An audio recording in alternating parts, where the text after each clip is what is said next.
Welcome to our channel. Today we how to authorize with Charles Schwab for checking insurance deposit accounts step by step clearly.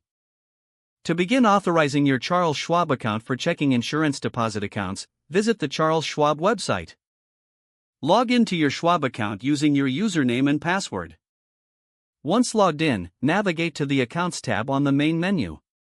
Select Account Settings from the drop-down menu. In the Account Settings section, look for the Banking option. Click on Banking to access your banking preferences. Here, you will find an option for Deposit Accounts. Select Deposit Accounts to manage your insurance deposit account settings. Locate the option that says Authorize Checking Insurance Deposit Accounts. Click on this option to begin the authorization process. You will be prompted to provide details about your checking insurance deposit account. Fill in the necessary information, including your account number and routing number. After entering the information, review it for accuracy. Once confirmed, click on the Continue button to proceed. You may be asked to verify your identity through a security code sent to your registered mobile number or email. Enter the security code when prompted and click Verify. After your identity is verified, you will see the terms and conditions for the authorization. Read through the terms carefully. If you agree, check the box indicating your acceptance. Finally, click the Submit button to complete the authorization process.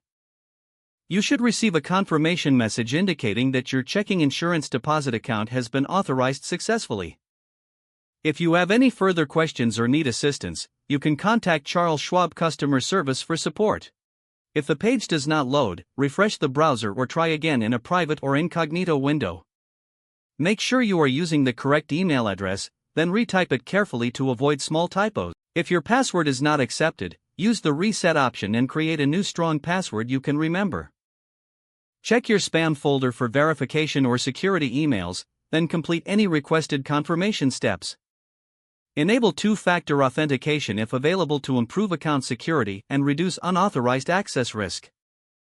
After signing in, review your profile details so your contact information and settings are accurate and current.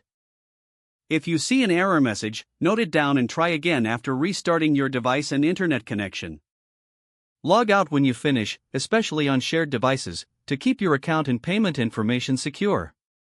If the page does not load, refresh the browser or try again in a private or incognito window.